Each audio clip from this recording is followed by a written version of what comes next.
to a tool that's really helpful for second grade students when on the computer. This tool is called Snap and Read. You might have used this tool in the past. I know some first grade teachers have used it before, so you might have used it last year. What it is it's already loaded on your computer. The district office loads it onto every student account. So as long as you are logged in on your Chromebook, you should have it. Yours is going to be in the same spot that mine is. So I'm going to show you exactly where it is. Follow my mouse right up here. Okay, this is our toolbar. And on our toolbar, it's going to be right here. See this one? When I hover over it, it says Snap and Read. And it's a little, I think of it like a little bullseye because that's the tool that you use to highlight the words that you read. Now mine has a little red dot right here, and that's because I am not logged into my Google account. So when I click on this, it's going to first ask me to either sign in or create an account. You already have an account, so you're going to click sign in. Then a window will pop up and you want to sign in with Google. Okay, select your account. And there we go. If you notice right here, see this big black bar appeared next to my work?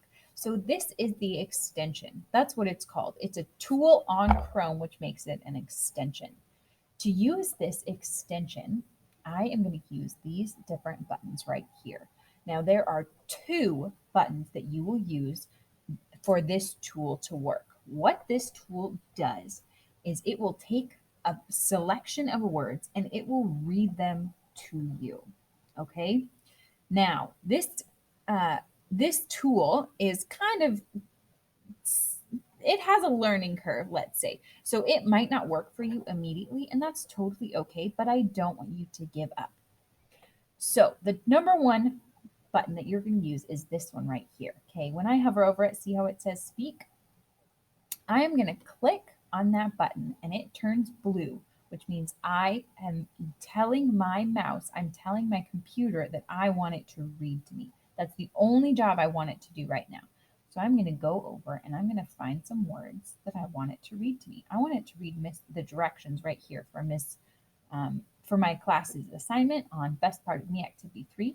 So I'm going to click on this word find and let's see what happens. Find your best part of me brainstorm web from last week. 2. Excellent. So I clicked on this word and it read me those directions. I hope you could hear that, but I know sometimes that doesn't happen in the videos. But that just read to me. It read, find your best part of me brainstorm web from last week. Okay. Then when I was done and I didn't want it to read to me anymore, I just clicked again. Okay. Let's do it one more time. So I'm going to click for it to start. Find your best part of me brainstorm web from last week. And then I click to stop. And that's it. Okay, I can click anywhere to get it to stop. In order for it to start, you have to click on the word you want it to start with, but then you click anywhere to stop. Okay, and if you watch the little mouse, the cursor that I have, it gets an X when it's reading, and that means that if you click again, it'll stop. So right now it's on read mode because I have those sound. So let's say I want to do number 2. I'm going to see if I can click on the 2 this time. 2. Find your composition notebook in your supply box. It looks like this. And click to stop. Now, if you notice, this robot doesn't always do the best job of pausing. So it said 2, find your composition notebook. And it will do that. It'll sometimes read fast. So if you need to click it again and have it read again, do that. Okay? Now, we're going to use this tool a lot this year. I want you to use this whenever you have directions that you're not sure how to read or you just want to hear them again. Sometimes I'll read something to myself and then I just want to hear it, so I'll listen to it again. Okay? Now, when I am done listening to directions, I need to tell my computer that I don't want to hear the directions anymore. I need to turn my mouse from a speaker back into a mouse that can click on links. Because if I go over here and or up here, I want to go back to my folder. If I click on this, it's going to read to me. Watch. Monday, September 21, 2020. Okay, it's doing that because that's the job that the mouse has right now. Its job is to read to me. So if I want to click on that, if I want my mouse or my cursor, this little arrow, to go back to being a mouse that can click on things, I have to go back over here and make this white again. So right now it's blue with a little X, and I want it to be white with a speaker. So I click on that, and now I can go back and I can use this like a mouse. Okay, and it's going to change the link. But in order for that to happen, I have to switch my mouse from a speaker to a mouse. Okay, and switch it back.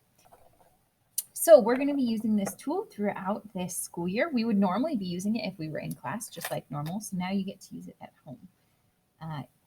Whenever you need to, if you ever need directions read to you and there's not an adult nearby to help, or like I said, you just need a break. Okay, this is called Snap and Read. All right, and if I ever want this black bar to go away, I come up here and I click the off button. Also, if you're signed into the computer already and you don't need to hit sign in with Google, this is the same button that you're going to use. Okay, see, if I don't have my black box and I want it, I come up here and I turn this. This is like a light switch, and I want to turn my Snap and Read on. Okay, and then when I'm done, I turn it off. And that's it. Okay. All right, good luck using this tool. It's an incredibly helpful resource that you can now use. I hope it makes sense. Let us know, me or Miss Shannon or Miss Marino, let us know if you have any questions.